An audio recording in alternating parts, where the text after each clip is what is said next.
Hi guys, welcome back to our channel. Sometimes cinema is a therapy. Sometimes cinema is a best friend. Sometimes cinema is a well-wisher. Sometimes cinema is a hope. బేసిక్గా మనలో చాలామంది పెద్దవాళ్ళైనా కానీ ఎవరైనా సరే సినిమాలు ఎక్కువ చూడకండి, సినిమాలు చూడటం వల్ల పాడైపోతారు అంటారు. కానీ కొన్నిసార్లు కొన్ని సినిమాలు మనతో మాట్లాడతాయి. అండ్ లైఫ్లో మనం చాలామంది మనుషుల వల్ల నేర్చుకోలేనివన్నీ కూడా సినిమాల ద్వారా నేర్చుకునే అవకాశం ఉంటుంది. అండ్ అలాంటి మూమెంట్స్, అలాంటి లైఫ్ లెసన్స్ నేర్చుకునే అవకాశాన్ని మనకు కల్పించే సినిమాల్లో యానిమేషన్ సినిమాలు మనకి ఇంకొంచెం ఎక్కువ ఎక్కుతాయి. యానిమేషన్ అనగానే బేసిక్గా అందరూ ఏదో బొమ్మల సినిమాలు, చిన్నపిల్లల సినిమాలు అంటారు. కానీ నిజానికి యానిమేషన్ అనేది పిల్లల కోసం, అంటే బొమ్మలు కదులుతూ ఉంటే పిల్లలు అవి చూడటానికి ఇష్టపడతారు కాబట్టి దాన్ని యానిమేషన్ అని చెప్పని అంటున్నారు. పిల్లల సినిమాలు అని చెప్పని అంటున్నారు. కానీ దాని నుంచి కూడా ఒక కథ చెప్పొచ్చు అనేది ఇప్పుడు నేను చెప్పబోయే లిస్ట్ చూస్తే మీకు క్లియర్గా అర్థమవుతుంది. అండ్ ఆల్సో ఆ సినిమాలు మనిషి జీవితాన్ని ఎంత ప్రభావితం చేస్తాయి అనేది కూడా మీకు అర్థమవుతుంది. అండ్ నేను ముందు చెప్పినట్టే sometimes movie is a therapy. మనిషికి వచ్చిన కష్టాల్లోంచి కావచ్చు, లోలో ఉన్నప్పుడు కావచ్చు, ఏదో తీరలేని బాధతో, భారంతో కూడుకున్న ఒక సాడ్నెస్తో కావచ్చు, వీటన్నిటి మధ్య మనిషి నలిగిపోతున్నప్పుడు తనని మోటివేట్ చేయడానికి, ఉన్న పరిస్థితుల్లోంచి, ఉన్న లోయెస్ట్ మూమెంట్లోంచి బయటకు తీసుకురావడానికి మనకి సినిమా అనే టూల్ చాలా బాగా ఉపయోగపడుతుంది. అయితే ప్రతి సినిమా థియేటర్లోకి వెళ్ళే ఫీల్ అవ్వాల్సిన అవసరం లేదు. కొన్ని సినిమాలు మన కళ్ళ ముందే, మన ఫోన్లోనే, మన టీవీలోనే ఉంటాయి. కానీ మనం వాటిని సరిగ్గా పట్టించుకోము. అండ్ అవి ఉన్నాయన్న విషయం కూడా మనకు సరిగ్గా తెలియదు. సో టుడే మనతో పాటు మన ఎన్నాళ్ళు బతుకుంటామో అన్ని రోజులు కూడా మనతో పాటు ట్రావెల్ అయ్యే కొన్ని బెస్ట్ అండ్ సూపర్ మూవీస్ని నేను మీకు రికమెండ్ చేయాలనుకుంటున్నాను. సో ఇంకా లేట్ చేయకుండా వీడియోలోకి వెళ్ళిపోదాం.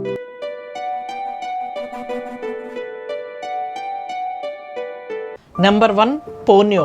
ఇదొక యానిమీ మూవీ, యానిమేషన్ కూడా కాదు, యానిమీ మూవీ. నాకు అసలు యానిమీ మూవీస్ అంటే చెడ్డ చిరాకు, మెంటలు వచ్చేస్తుంది. యానిమేషన్ మూవీస్ అని ఓకే, కనీసం మనుషుల కదలికలైనా ఉంటాయి. యానిమీ మూవీస్కి ఆ కదలికలు కూడా ఉండదు, ఏదో స్కెచ్ అలా కదులుతున్నట్టు ఉంటుంది. ఎందుకు వచ్చిన సినిమా బాబు, నాకు చాలా చిరాకు అంటున్నా సరే. One of my best friend well-wisher Vishnu అని ఒక అబ్బాయి ఉంటాడు.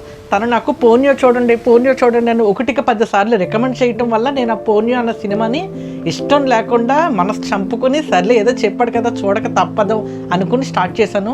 ట్రస్ట్ మీ, ఒకప్పుడు నా చిన్నతనంలో నాకు ఇష్టమైన ఫేవరెట్ యానిమేషన్ మూవీ ఏది అంటే ఫైండింగ్ నీమో అని చెప్పేవాడిని.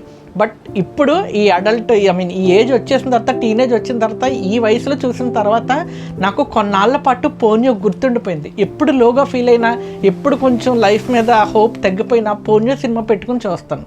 బేసిక్గా పోన్యో కథ ఏంటంటే, సముద్ర గర్భంలో, సముద్రం అడుగున ఒక చిన్నపాటి ప్రపంచం ఉంటుంది. అంటే ఫిషెస్, టోటాయిస్, షార్క్స్, ఇలా సముద్ర జీవులు ఏవైతే ఉన్నాయో వాటన్నిటినీ ఒక ప్రపంచం అనుకోండి. అలాంటి ప్రపంచంలో ఒక చిన్న చేప, ఒక చిన్న ఫిష్ ఆ ప్రపంచాన్ని దాటి బయటకు రావాలి, బయట ఏముందో చూడాలి అనుకుంటుంది. Let's A like finding Nemo లాగే. సో బయటకు వచ్చి చూడాలి, అందులోంచి ఆ చెర నుంచి బయటకు రావాలి అని అనుకుంటుంది. అలా అందులో భాగంగానే ఆ ఫిష్ బయటకు వస్తుంది, బయటకు వచ్చి చూస్తుంది. అయితే అనుకోకుండా అక్కడ ఉన్న షిప్ ఆ సముద్రంలో ఉన్న వేస్టేజ్ని అంతటిని క్లియర్ చేయడానికి ట్రై చేస్తుంటుంది. అలా క్లియర్ చేసే ప్రాసెస్లో ఈ ఫిష్ వెళ్ళి ఆ చెత్తలో ఇరుక్కుపోతుంది. అందులో ఒక బౌల్ ఉంటుంది, ఆ బౌల్లోకి ఫిష్ ఇరుక్కుపోతుంది. అందులోంచి ఎంత ట్రై చేసినా బయటికి రాలేదు. అలా బయటికి రాలేకపోవడం వల్ల అందులోనే ఇరుక్కుపోయి ఉండిపోతుంది. అయితే ఇంకొక పక్కన ఒక కొండ ప్రాంతం దగ్గర ఉన్న సముద్రపు ఒడ్డుకి ఈ బౌల్ ఇది ఏదైతే ఉందో అది కొట్టుకుని వచ్చి అక్కడ ఉంటుందన్నమాట. అక్కడ సాస్కే అనే ఒక అబ్బాయి ఉంటాడు. ఆ సాస్కే అన్న అబ్బాయికి ఈ బౌల్లో ఉన్న చేప దొరుకుతుంది. ముందు చనిపోయిందేమో అనుకుంటాడు, కానీ నెమ్మదిగా అది ఏదోలా బ్రతికింది అన్న విషయం తెలుస్తుంది. సో బ్రతుకున్న పోనియోని తను తీసుకుని వెళ్ళి పెంచుకుంటాడు అనమాట. అయితే సముద్రానికి అధికారిగా ఒకరు ఉంటారు. సో అధికారి సముద్రంలో ఉన్న ఏ జీవి మిస్ అయినా సరే దాన్ని తిరిగి సముద్రంలోకి తెచ్చుకోవాలి అనేది అతని లక్ష్యం అనమాట. సో ఆ అధికారి పోనియో కోసం వస్తాడు, అన్ని రకాలుగా ట్రై చేస్తాడు, కానీ పోనియోని మాత్రం తిరిగి తీసుకెళ్ళలేకపోతాడు.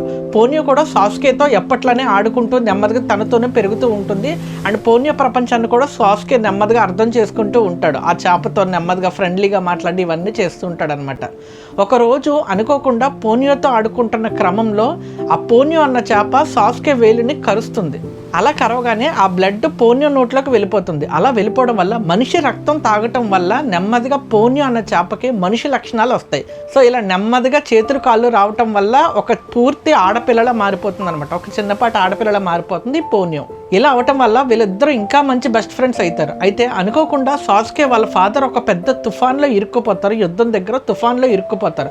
అలా ఇరుక్కుపోయిన ప్రాసెస్లో ఎలా అయినా వాళ్ళ నాన్నగారిని కాపాడాలి అనుకుంటారు. దానికోసం వీళ్ళిద్దరు కలిపి ఒక బోట్ వేసుకుని ఈ ప్రయాణం ఏదైతే ఉందో ఈ అడ్వెంచర్ అంతా కూడా మనకు చూడడానికి చాలా బాగా అనిపిస్తుంది. అయితే అనుకోని సంఘటనల వల్ల పోనియోని తిరిగి బలవంతంగా సముద్రంలోకి తీసుకెళ్ళిపోతారు. అక్కడితో సాస్కే ఒంటరివాడు అయిపోతాడు అనమాట. సో సాస్కోకి తిరిగి పోనియో కలిసిందా లేదా, పోనియో మళ్ళీ సముద్రపు చర్లో ఇరుక్కుపోయింది కదా, సో మళ్ళీ వాటన్నిటిని దాటుకుని తిరిగి సాస్కో దగ్గరికి వెళ్ళిందా లేదా, తప్పిపోయిన వాళ్ళ ఫాదర్ తిరిగి దొరికారా లేదా, ఈ 3 స్టోరీస్ని ప్యారలల్గా చూపిస్తారో చాలా అంటే చాలా ఇంట్రెస్టింగ్ ఉంటుంది. అండ్ ఆల్సో చాలా హార్ట్ వార్మింగ్గా ఉంటుంది. ఈ సినిమా గురించి ఎంత చెప్పినా తక్కువే. ఒక్క మాటలో చెప్పాలంటే once in a life time watch. ఎప్పుడో ప్రపంచంలో ఒక్కసారి మాత్రమే, బ్రతకుండగా ఒక మనిషి ఒక్కసారి మాత్రమే ఎక్స్పీరియన్స్ చేసే కొన్ని మూమెంట్స్ ఉంటాయి కదా, అలాంటి వాటిల్లో ఒకటే ఈ పోనియో అన్న సినిమా. ఫస్ట్ టైం చూస్తున్నప్పుడు మీరు ఎక్స్పీరియన్స్ చేసే ఆనందం, బాధ, దుఃఖం, హ్యాపీ టీయర్స్ వాటిని మళ్ళీ మళ్ళీ మళ్ళీ మళ్ళీ పొందాలనుకుంటారు మీరు. అండ్ ఇలాంటి దాన్ని ఇంకొకరికి కూడా షేర్ చేయాలనుకుంటారు మీరు. అంత మంచి ఇంపాక్ట్ ఇస్తుంది ఈ పోనియో అన్న సినిమా. Number 2 cocoa. నాకు తెలిసిన ఫ్రెండ్స్ అండ్ ఫ్యామిలీస్ అందరికీ కూడా నేను తరచూ రికమెండ్ చేసే సినిమాల్లో ఒకటే ఈ కోకో. ఈ కోకో అనే సినిమాకు ఆస్కార్ అవార్డు కూడా వచ్చింది. కోకో సినిమా నా జీవితంలో చాలా ప్రభావితం అయింది. అండ్ నా జీవితంలో చాలా స్పెషల్ ప్లేస్ ఉంటుందన్నమాట ఈ సినిమాకి. కథ విషయానికి వస్తే, మిగేల్ అని ఒక అబ్బాయి ఉంటాడు. తన ఫ్యామిలీలో వాళ్ళందరూ కూడా షూ కంపెనీ పెడతారు. షూ కంపెనీ పెట్టి ఆ షూ కంపెనీలో అందరూ వర్క్ చేస్తారనమాట. ఆ షూస్ని తయారు చేస్తూ ఉంటారు. అయితే వీళ్ళ ఫ్యామిలీలో ఎవరికి లేని పిచ్చి, మ్యూజిక్ అనే పిచ్చి ఈ అబ్బాయికి పడుతుంది. మిగేల్కి మ్యూజిక్ అంటే చాలా ఇష్టం. ఎప్పటికైనా ఒక పెద్ద మ్యూజిషియన్ అవ్వాలని తన కోరిక. సో తన కోరికను ఎలా అయినా నెరవేర్చుకోవాలని ఆ ప్రాసెస్లో వాళ్ళ ఊర్లో ఒక మ్యూజిక్ ఆడిషన్స్ పెడతారనమాట. ఆ మ్యూజిక్ ఆడిషన్స్లో ఎలా అయినా పార్టిసిపేట్ చేయాలనుకుని ఒక గిటార్ తయారు చేసుకుంటే అది తెలిసి వాళ్ళ ఇంట్లో వాళ్ళు ఆ గిటార్ విరగొట్టేస్తారు. సో గిటార్ లేని మిగేల్ ఆ మ్యూజిక్ ఆడిషన్లో ఎలా పార్టిసిపేట్ చేస్తాడో, కాబట్టి అక్కడికి వెళ్ళిన తర్వాత ఒక పెద్ద మ్యూజిషియన్ జ్ఞాపకార్థంగా ఒక రూమ్లో ఒక గిటార్ ఉంటుంది. ఆ గిటార్ని దొంగలించి వెళ్ళి ఆ పార్టిసిపేట్ చేయాలనుకుంటాడు. సో ఆ రూమ్లోకి వెళ్ళి గిటార్ దొంగలించి ఆ గిటార్ని ఒకసారి ప్లే చేస్తాడు. అలా ప్లే చేయగానే సడన్గా ఈ మిగేల్ అన్న అబ్బాయి ఉన్న ప్రపంచం నుంచి వేరే ప్రపంచంలోకి మారిపోతాడు. మన భాషలో చెప్పాలంటే సడన్గా స్వర్గానికి నరకానికి మధ్యనున్న వంతెన దగ్గర ఉన్న ఏరియాలో పడతాడనమాట. ఆ ఏరియాకి వచ్చిన తర్వాత మిగేల్కి 2 విషయాలు అర్థమవుతాయి. ఒకటి, తను చనిపోయి ఉండాలి లేదా వేరే ప్రపంచానికైనా వచ్చేసి ఉండాలి అన్న విషయం తనకు అర్థమవుతుంది అనమాట. సో అక్కడ ఉన్న మనుషులకి ఎవరు తను మాట్లాడినా వినపడదో కనపడదో ఏమీ తెలియదు అనమాట. అలా ఉంటున్న టైంలో తనని నెమ్మదిగా కొన్ని అస్థి పంజరాలు మిగేల్ గుర్తుపట్టడం స్టార్ట్ చేస్తారు. వాళ్ళంతా ఎవరంటే తన పూర్వీకులు అనమాట. లెట్స్ సే ఫర్ ఎగ్జాంపుల్ మన అమ్మమ్మలో, మన అమ్మమ్మలకి అమ్మమ్మలో, వాళ్ళ అమ్మలకి అమ్మలో, ఇలా ఎవరైతే ఉంటారో వాళ్ళందరూ వాళ్ళ కుటుంబం తరపున వచ్చే వాళ్ళు ఉంటారు కదా. సో వంశపార్యపర్యంగా వాళ్ళ మనవళ్ళని గుర్తుపెట్టుకుంటారు. కాబట్టి మిగేల్ నువ్వేంటి ఎక్కడికి వచ్చావు, నువ్వు అప్పుడే చనిపోయావా అని నెమ్మదిగా అడుగుతూ మొదలు పెడతారు. మిగేల్ అక్కడికి రావడానికి ఇంకొక కారణం కూడా ఉంటుంది. అదేంటంటే వాళ్ళ అమ్మమ్మకి అమ్మమ్మ అయిన వ్యక్తి యొక్క ఫోటోని అనుకోకుండా మిగేల్ ఇక్కడికి రావడానికి ముందు చించేస్తాడు, తెలియక చింపేస్తాడు అనమాట. అలా చింపడం వల్ల పైన చాలా పెద్ద ప్రాబ్లం అవుతుంది. బేసిక్గా కోకో సినిమా యొక్క మూల కథ ఏంటంటే, చనిపోయిన వ్యక్తులు, లెట్స్ సే ఫర్ ఎగ్జాంపుల్ ఇప్పుడు మన కుటుంబంలో మన అమ్మమ్మలు కానీ మన తాతయ్యలు కానీ ఎవరైనా చనిపోతే అలా చనిపోయిన వ్యక్తుల యొక్క జ్ఞాపకానికి సంబంధించిన స్వర్గం అనమాట అది. ఇంకా క్లియర్గా చెప్పాలంటే, ఇప్పుడు మా అమ్మమ్మ తాతయ్యల ఫోటోలు ఉన్నాయి, ఇక్కడ ఉన్నాయి, నేను కొంచెం నిలబడతాను, ఇదిగో ఇక్కడ, ఇది మా అమ్మమ్మ తాతయ్యల ఫోటో అనమాట. సో ఇప్పుడు మా అమ్మమ్మ తాతయ్యల ఫోటో ఉంది కదా, ఈ ఫోటోని ఇక్కడ ఉంచబట్టి ఇక్కడ ఒక జ్ఞాపకంగా ఉన్నారు. కాబట్టి పైన కోకో అనే సినిమాలో ఒక వంతెన ఉంటుంది, స్వర్గానికి సంబంధించిన ఒక వంతెన ఉంటుంది. ఆ వంతెన నుంచి నెమ్మదిగా మనుషులు దాటుకుంటూ వెళ్ళి ఆ స్వర్గంలో ఉన్న రాజభోగాలన్నింటినీ అనుభవించవచ్చు. లేదు అనుకుంటే ఎప్పటికీ ఆ వంతెనను దాటలేరు అనమాట. ఎంతమంది ఎన్ని రకాలుగా ప్రయత్నించినా ఆ వంతెన దాటలేరు. ఎవరి ఫోటో అయితే వాళ్ళ ఇంట్లో ఉంటుందో, ఆ జ్ఞాపకాలు చివరి వరకు ఉంటాయో, అలాంటి వాళ్ళు మాత్రమే ఆ వంతెనను దాటి అక్కడ ఉన్న భోగాలన్నింటినీ అనుభవించవచ్చు. మిగేల్ అన్న వ్యక్తి వాళ్ళ అమ్మమ్మ యొక్క ఫోటోని తీసుకు చింపేయటం వల్ల, అది తన పాకెట్లోనే ఉండిపోవటం వల్ల ఆవిడ వంతెన దాటడానికి వీలు కాకుండా ఉంటుందన్నమాట. సో వాళ్ళ అమ్మమ్మ గారు ఆ వంతెన దాటారా లేదా, తిరిగి మిగేల్ భూప్రపంచంలోకి వచ్చాడా లేదా, అండ్ తనకి మ్యూజిక్ పిచ్ ఎక్కడి నుంచి వచ్చింది, అసలు దీని వెనకాల ఉన్న సీక్రెట్ ఏంటి, అండ్ వీళ్ళందరూ కూడా ఇతనితో ఎందుకంత ఎమోషనల్గా అటాచ్ అయ్యారనేది చూపిస్తాడు. చాలా హార్ట్ వార్మింగ్గా ఉంటుంది. ముఖ్యంగా ఆ వంతెన నాకు ఎంత ఇష్టం అంటే, సడన్గా చచ్చిపోయి ఆ ప్రపంచంలోకి వెళ్ళిపోతే బాగుండు అన్న ఫీలింగ్ ఇస్తుంది. ట్రస్ట్ మీ, మూవీ చూస్తున్నంతసేపు మీకు చాలా ఎమోషనల్ మూమెంట్స్ వస్తాయి. మీ పూర్వీకులు గుర్తొస్తారు, మీకు బాగా ఇష్టమైన వాళ్ళు, చనిపోయిన వాళ్ళు ఎవరెవరైతే ఉన్నారో వాళ్ళందరూ గుర్తొస్తారు. మూవీ ఎండ్ అయ్యే టైంకి ఏదో తెలియని ఒక చిన్న సాటిస్ఫాక్షన్ అనమాట. మీ సొంత వాళ్ళతో, చనిపోయిన వాళ్ళతో కాసేపు గడిపాం, వాళ్ళ జ్ఞాపకాలని కాసేపు గుర్తు చేసుకున్నాం అన్న ఒక మంచి ఫీలింగ్ ఇస్తుంది ఈ కోకో అనే సినిమా. ట్రస్ట్ మీ, ఈ సినిమా జియో హాట్స్టార్లో ఉంటుంది, వెళ్ళి చూడండి. చాలా అంటే చాలా వర్త్ అనిపిస్తుంది. ఒక మంచి సినిమా చూశాను అన్న ఆత్మసంతృప్తి వస్తుంది మీకు. Number 3 the wild robot. ఈ కథ చాలా సింపుల్గా ఉంటుంది, బట్ చాలా పెద్ద ఇంపాక్ట్ ఇస్తుంది. కథ విషయానికి వస్తే, మనుషుల ద్వారా తయారు చేయబడిన ఒక ఏఐ అనే రోబోట్ మనుషుల పనులను ఈజీ చేయడానికి ఒక రోబోని తయారు చేస్తారు. అయితే అది ఒక డ్యామేజ్ పీస్ అనుకుని ఒక చోట నుంచి ఇంకో చోటకి పడేస్తారు. అలా డ్యామేజ్ అయిపోయిన పీస్ వచ్చి ఒక కొండ ప్రాంతంలో పడిపోతుంది అనమాట. అలా కొండ ప్రాంతంలో పడిపోయిన తర్వాత నెమ్మదిగా అది తెలియకుండానే ఆ మిషన్ దానంతటా అదే యాక్టివేట్ అవుతుంది. అదొక కొండ ప్రాంతంలో పడిపోవటం వల్ల అక్కడ ఉన్న జంతువులతోనూ చిన్న చిన్న కీటకాలతోనూ వాటి భాషల్ని వాటిని అన్నిటినీ అర్థం చేసుకుని అండ్ వాటి భాషల్ని నేర్చుకున్న తర్వాత అది నెమ్మదిగా ప్రతి ఒక్కరి దగ్గరికి వెళ్ళి నాకు ఒక టాస్క్ ఇవ్వండి అని అడగటం మొదలు పెడుతుంది అనమాట. లెట్స్ సే ఫర్ ఎగ్జాంపుల్, ఇప్పుడు నాకు 10 కోట్లు కావాలనుకోండి, నా దగ్గర ఆ రోబోట్ ఉంటే నువ్వు వెళ్ళి పలానా నా అకౌంట్లో 10 కోట్లు ఉన్నాయి, వెళ్ళి డ్రా చేసుకుని తీసుకురా అంటే అది వెళ్ళి 10 కోట్లు తీసుకుని వచ్చి నాకు ఇచ్చేస్తుంది. అక్కడితో దానికి ఆ టాస్క్ కంప్లీట్ అయిపోతుంది. అయితే చివరికి ఒక బర్డ్ దగ్గరకు వచ్చేటప్పటికి ఒక బర్డ్ దగ్గర ఆగిపోయి దాని దగ్గర ఉంటుంది అనమాట. ఆ బర్డ్ తినకు ఒక టాస్క్ ఇస్తుంది. ఆ టాస్క్ని చివరి వరకు నెరవేర్చాలన్నమాట ఈ అమ్మాయి అనమాట. సో ఆ టాస్క్ ఏంటి, ఆ బర్డ్తో తిన ట్రావెల్ చేసిన ఆ టైం ఏంటి, అండ్ వీళ్ళిద్దరు కలిసి చేసిన అడ్వెంచర్స్ ఏంటి, అండ్ వీళ్ళిద్దరికి మధ్య ఉన్న ఎమోషనల్ బాండ్ని నెమ్మదిగా మనం కూడా అలవాటు చేసుకుంటూ ఉంటాం అనమాట. వీళ్ళిద్దరు కలిసి విడిపోయే మూమెంట్ వచ్చినప్పుడు లేదా చనిపోయే మూమెంట్ వచ్చినప్పుడు మనకు కూడా కళ్ళల్లో నీళ్ళు తిరుగుతాయి. అంత ఎమోషనల్ ఇంపాక్ట్ వస్తుంది అనమాట. తెలియకుండానే మనుషులు చాలా విషయాల్లో ఈ బిజినెస్ అవ్వచ్చు, లేదంటే ఎదగాలి అన్న ఆశతోనో, డబ్బు కోరికలతోనో, లేదా స్వార్థాలతోనో ఇన్నాట్ల మధ్య ఇరుక్కుంటాను. మనకి ఇలాంటి సినిమాలు నేర్పే కొన్ని లైఫ్ లెసన్స్ ఉంటాయి. అవి మనకి చాలా అంటే చాలా ఇంపాక్ట్ని ఇస్తాయి. సో వితౌట్ ఎనీ డిలే ఈ వైల్డ్ రోబోట్ అన్న సినిమాని చూడండి. మీరు అస్సలు కొద్దిగా కూడా ఏంటది అంటారో ఇబ్బంది ఫీల్ అవ్వరనమాట. అంత మంచి ఇంపాక్ట్ ఇస్తుంది ఈ సినిమా. ఎస్పెషల్లీ ఎమోషనల్ మూమెంట్స్ అండ్ కొన్నిసార్లు హోప్, మనిషికి చిన్నపాటి హోప్ కావాలి కదా, ఆ బర్డ్లో మనల్ని మనం చూసుకోగలుగుతాం అనమాట. హోప్లెస్గా ఒక చోట ఉండిపోయిన తర్వాత సడన్గా మన జీవితంలో మ్యాజిక్ జరిగేటట్టు దానికి దగ్గరగా తీసుకెళ్లే వ్యక్తులు కానీ సిచ్యువేషన్స్ కానీ వచ్చినప్పుడు ఆ బర్డ్ ఎలాంటి అయితే హోప్ ఉంటుందో అలాంటి హోపే మనకు కూడా కలుగుతుంది అనమాట. సో ఎక్కువ డిలే చేయకండి, go and watch this movie. This will definitely make you laugh, cry and feel in love. Number 4 up. UP అని ఉంటుంది, అప్ అనమాట సినిమా పేరు. కథ విషయానికి వస్తే, ఒక 70 ఏళ్ళ ముసలతను జీవితంలో చాలా వరకు అన్నిటినీ అనుభవించేసిన తర్వాత తన భార్య పోయిన తర్వాత చాలా ఒంటరితనంగా ఫీల్ అవుతాడనమాట. అంత ఒంటరితనంతో ఉన్న ఒక వ్యక్తి జీవితంలో విరక్తి వచ్చేసి అదే లైఫ్ని లీడ్ చేసి బోర్ కొట్టేస్తుంది ఆయనకి. సో అలాంటి ఒక పెద్ద ఆయన ఇంటికి ఒక అబ్బాయి తరచూ వస్తూ ఉంటాడు అనమాట. ఒక చిన్న పిల్లవాడు వచ్చి నేను ఏదైనా మీకు సర్వీస్ చేస్తానండి అని చెప్పి 1-10 సార్లు వస్తూ ఉంటాడు, విసిగిస్తూ ఉంటాడు. అతను ఎంత విసిగిచ్చినా సరే ఇతను చాలా రూడ్గా ముసలతను నో అని చెప్పి డోర్ వేసేస్తూ ఉంటాడు. అయితే అనుకున్న పరిస్థితుల్లో అతన్ని హాస్పిటల్కి తీసుకెళ్ళిపోవాలని చెప్పని ఒక చట్టం నిర్ణయించుకుని అతను అలా అయినా ఇంట్లోంచి బయటకు రప్పించాలని అనుకుంటారు. అలాంటి టైంలో అతనికి తన భార్యకి ఇచ్చిన చివరి మాట గుర్తొస్తుంది. Let's say for example, Switzerland చూడాలని ఉంది అని చెప్పని అతనికి ఉంది, అది చివరి కోరిక. సో వెళ్ళాలి అనుకున్న టైంకి ఇలాంటి కష్టం ఒకటి వచ్చి పడుతుంది అనమాట. సో ఎలా అయినా తన భార్య చూడాలనుకున్న ప్రదేశానికి ట్రావెల్ అవ్వాలని గట్టిగా ఫిక్స్ అవుతాడు. దానికోసం ఇతను కొన్ని ప్రిపరేషన్స్ కూడా చేసుకుంటాడు అనమాట. ఆ ప్రిపరేషన్ ఏంటంటే, ఆల్మోస్ట్ అతను బయటకు తీసుకెళ్ళిపోతున్నారు అనే టైంకి అతను తన బిల్డింగ్ యొక్క టాప్ని లేపుతాడు. తన ఇల్లు ఏదైతే ఉంటుందో ఆ ఇల్లు టాప్ లేపి ఎప్పటి నుంచో పెట్టుకున్న గ్యాస్ బెలూన్స్ అన్నిటిని ఒకేసారి వదులుతాడు. అలా కొన్ని కోట్ల గ్యాస్ బెలూన్స్ అన్నీ కూడా ఒక్కసారిగా ఉండటం వల్ల నెమ్మదిగా ఇల్లంతా కూడా నెమ్మదిగా పైకి లేచిపోతుంది అనమాట. ఇల్లంతా కూడా ఆ గ్యాస్ బెలూన్స్ యొక్క ఫోర్స్ వల్ల ఇంటితో పాటు ఇల్లు మొత్తం పైకి ఎగిరిపోతుంది బెలూన్స్తో పాటు. ఇలా ఆకాశంలో ఒక చోట నుంచి ఇంకో చోటకి ట్రావెల్ చేయాలి. నెమ్మదిగా అతను దాటికి తెరచాపలు పెడతాడు, ఒక చిన్నపాటి పడవలో తయారు చేస్తాడు అనమాట. ఇలా ఆకాశంలో బెలూన్స్తో పాటు అతను ట్రావెల్ అవుతూ ఉంటాడు. అయితే అనుకోని పరిస్థితుల్లో ఆ పిల్లాడు కూడా అతనితో పాటు ఆ ఇంటి దగ్గరే ఉండిపోతాడు. So rest of the story, ఆకాశంలో బెలూన్స్, ఆ బెలూన్స్కి ఉన్న ఇల్లు, ఆ ఇంట్లో ఉన్న ఒక ముసలతను అండ్ ఒక చిన్న పిల్లాడు, ఈ మూడిటికి మధ్య జరిగే కథ మనల్ని చాలా అంటే చాలా ఎంజాయ్ చేయనిస్తుంది. అండ్ ఆల్సో మనకు ఒక జీవిత సత్యాన్ని కూడా నేర్పిస్తుంది అనమాట. తెలుసో తెలియక మాకు బాగా గుర్తుపెట్టుకోండి, ఒక వయసు వచ్చేసిన తర్వాత ముసలోళ్ళు అండ్ అప్పుడప్పుడే వయసుకు వస్తున్న ఊహ తెలుస్తున్న చిన్నపిల్లలు, వీళ్ళిద్దరు మైండ్ సెట్ ఒకేలా ఉంటుంది.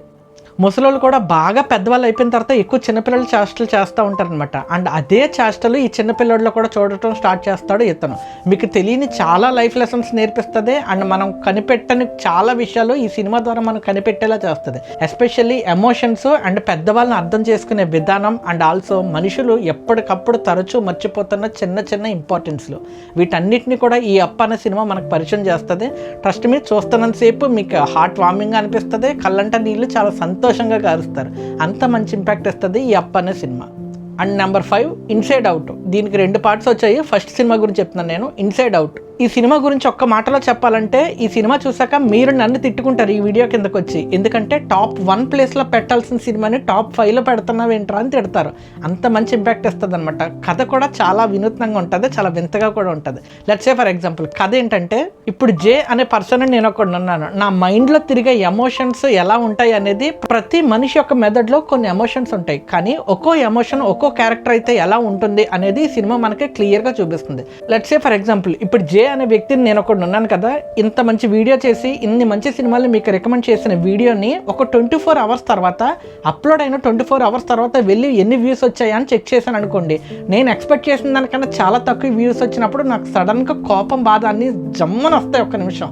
కానీ నిజానికి అది నాకు రావటం కన్నా ముందు నా బ్రెయిన్లో యాంగ్రీ, జే అనే వ్యక్తి యొక్క యాంగర్కి వచ్చిన ఫీలింగ్ అనమాట. అది నేను వ్యూస్ని చూస్తున్నప్పుడే నా మెదడులో ఉన్న యాంగర్కి అర్థమైపోతుంది అనమాట. ఇప్పుడు వీడికి ఇమ్మీడియట్గా కోపం రావాలి కాబట్టి ఆ కోపం తాలూకు ఎమోషన్ని పెంచుతుంది అనమాట. ఆ కోపం తాలూకు ఎమోషన్ పెంచగానే నాకు కోపం వస్తుంది, నేను రియాక్ట్ అవుతాను. నెమ్మదిగా అరే ఇంత కష్టపడి ఇంత చేసినా కూడా నేను ఈ మాత్రం వ్యూస్ కూడా డిజర్వింగ్ కాదా అన్న బాధ వస్తుంది. సో బాధ అన్న ఎమోషన్ నా బ్రెయిన్లో ఉంటుంది కాబట్టి ఆ క్యారెక్టర్ ఇప్పుడు వీడి బాధపడాలని చెప్పి ఆ బాధ తాలూకు ఎమోషన్ని పెంచుతుంది అనమాట. సో ఇలా మనిషి ఎలా బిహేవ్ చేస్తాడో తను చూసే దాన్ని బట్టి, తను అర్థం చేసుకునే దాన్ని బట్టి అని మన తలలో కొన్ని క్యారెక్టర్స్, మన ఫీలింగ్స్ అన్నీ ఒక క్యారెక్టర్గా మారి బిహేవ్ చేస్తే ఎలా ఉంటుంది అనేది చూపిస్తాడు. వినటానికి మీకు కొంచెం కష్టంగా, కన్ఫ్యూజింగ్గా ఉన్నప్పటికీ కూడా సినిమా చూస్తున్నప్పుడు మీకు చాలా క్లియర్గా అర్థమవుతుంది అనమాట. క్లియర్గా ఉంటుంది. ఆ క్యారెక్టర్స్ ఎందుకు అలా బిహేవ్ చేస్తాయి, ఎలా ఉంటాయి, మనిషి యొక్క ఫీలింగ్ ఏంటనేది క్లియర్గా చూపిస్తుంది. నాకు ఈ సినిమాలో అన్నిటికన్నా బాగా ఎక్కువ ఇష్టమైంది ఏంటో తెలుసా? మెమరీస్. ప్రతి ఒక్క మనిషి జీవితంలో చాలా మెమరీస్ ఉంటాయి. ఎంత మంచి మెమరీస్ ఉంటాయంటే చిన్నప్పటి నుంచి ఇప్పటి వరకు మనకు చాలా మెమరీస్ ఉంటాయి. అయితే వయసు పెరిగే కొద్దీ కొన్ని మెమరీస్ని మనం మర్చిపోతుంటాం. మన చిన్నప్పుడు ఫస్ట్ కొనుక్కున్న బొమ్మ, మనం చిన్నప్పుడు ఫస్ట్ చూసిన సినిమా, టీవీలో కావచ్చు, ఎక్కడైనా మనం చిన్నప్పుడు బాగా ఇష్టంగా తినే ఒక చిన్న చాక్లెట్ అవ్వచ్చు, ఏదైనా కావచ్చు, అవన్నీ కూడా మెమరీసే. మనిషి ఎదిగే కొద్దీ కొన్ని మెమరీస్ని మర్చిపోతూ ఉంటాడు. అయితే తను ఎదిగిన వయసు అంటే ఒక సంవత్సరం నుంచి ఇప్పుడు నాకు 29 ఏళ్ళు వచ్చాయనుకోండి, ఒక వయసు నుంచి 29 ఏళ్ళ వరకు నాకున్న జ్ఞాపకాలు అన్నీ కూడా నా బ్రెయిన్లో ఎలాంటి పరిస్థితుల్లో ఉన్నాయి, అవి ఎక్కడ స్టోర్ చేయబడి ఉన్నాయి అనేది క్లియర్గా చూపిస్తాడు. అసలు మీరు జీవితంలో మర్చిపోరు. అసలు ఈ సినిమా చూస్తున్న తర్వాత చూస్తున్నంతసేపు మీకు గుర్తు లేనివి, గుర్తు రానివి, ఈ రెండింటిని కూడా మీరు గుర్తు చేసుకోవడానికి ట్రై చేస్తూ ఉంటారనమాట. అంత మంచి ఇంపాక్ట్ ఇస్తుంది ఈ సినిమా. ఇన్సైడ్ అవుట్ అనే సినిమా నాకు తెలిసి మళ్ళీ ఇలాంటి సినిమా తీయలేరు, రారు కూడా. ఇంత ఇన్నోవేటివ్గా ఆలోచించడం, ఇంత ఇంటెలిజెంట్గా ఆలోచించడం, మనిషి మెథడ్లో కొన్ని క్యారెక్టర్స్, ఫీలింగ్స్ ఉంటాయి కదా, ఆ ఫీలింగ్స్కే క్యారెక్టర్స్ని ఇచ్చి ఒక కథగా చెప్పాలి అనేది అసలు వేరే లెవెల్ ఆఫ్ థాట్. అసలు ఎవడికి వచ్చిందో కానీ వేరే లెవెల్లో చూపిస్తాడు. ఇప్పటి వరకు నేను చెప్పిన సినిమాల్లో ఏ మాత్రం తీసిపోదనమాట ఈ ఇన్సైడ్ అవుట్ అనే సినిమా. అంత మంచి ఇంపాక్ట్ ఇస్తుంది. సో ఎక్కువ డౌట్స్ ఏం పెట్టుకోకండి, ఈ మూవీస్ని ఖచ్చితంగా చూడండి. Next number 6. అన్ని సినిమాలు ఇప్పుడే చెప్పేస్తే వీడియో లెంత్ ఎక్కువైపోద్ది. సో ఇప్పటి వరకు నేను చెప్పిన ఈ 5 మూవీస్ని ఫస్ట్ ఈ వీకెండ్ లోపు చూడటానికి ట్రై చేయండి. ఈ వీకెండ్ లోపు నేను దీనికి పార్ట్ 2గా నెక్స్ట్ 5 మూవీస్ని నేను మీకు రికమెండ్ చేస్తాను. And as I said earlier, cinema is a therapy, cinema is your best friend, cinema is your well wisher. So ఇప్పుడు నేను చెప్పిన ఈ 5 సినిమాలు మీ లైఫ్తో పాటు ట్రావెల్ అయ్యే సినిమాలు అనమాట. సో ఎక్కువ ఆలోచించకుండా టైం ఉన్నప్పుడు, వీకెండ్స్ అప్పుడు సరదాగా ఈ సినిమాలు మీ ఫ్యామిలీతో పాటు కలిసి చూడండి. మీకు మంచి ఎక్స్పీరియన్స్ని ఇస్తాయి. అలాగే మీరు ఫేస్ చేసిన ఎక్స్పీరియన్స్ ఏదైతే ఉందో, మీరు ఫీల్ అయిన ఎక్స్పీరియన్స్, అదే ఎక్స్పీరియన్స్ మీతో పాటు ఉన్న వాళ్ళు కూడా మీరు షేర్ చేయాలి అనుకుంటారు. సో ఇందులో నా స్వార్థం ఏంటంటే, అలా మీరు చూసిన సినిమాలు వేరే వాళ్ళకి రికమెండ్ చేయాలనుకుంటున్నప్పుడు దయచేసి ఇప్పుడు మీరు ఏదైతే వీడియోని చూస్తున్నారో ఆ వీడియోని లింక్ని వాళ్ళకి షేర్ చేసి వీటిని వాళ్ళు కూడా ఎక్స్పీరియన్స్ చేసే విధంగా వాళ్ళకి సహాయపడండి. అంతే, అంతకు మించి నేను ఇంకేం అడగను. That's it for today. ఈ వీడియో మీకు నచ్చితే లైక్ చేయండి, మీ ఫ్రెండ్స్ అండ్ ఫ్యామిలీకి షేర్ చేయండి. మరి ముఖ్యంగా మీతో పాటు మీకు తగ్గ టేస్ట్లు ఉన్న వాళ్ళకి ఎక్కువగా షేర్ చేయండి. ఇప్పటివరకు నేను చెప్పిన సినిమాల్లో ఆల్రెడీ మీరు చూసిన సినిమా ఏమైనా ఉందా, అలా మీ లైఫ్లో ఇంపాక్ట్ ఇచ్చిన సినిమా ఏదైనా ఉందా అనేది కామెంట్ సెక్షన్లో మెన్షన్ చేయండి. అండ్ ఇలాంటి మంచి సినిమాల యొక్క రికమెండేషన్స్ని, రివ్యూస్ని కనుక మీరు ఎప్పటికప్పుడు చూడాలనుకుంటే దయచేసి నౌడు టాక్స్ అనే ఛానల్కి సబ్స్క్రైబ్ చేసుకోండి. For ever thankful to you. This is J signing off from Naidu talks. Thank you.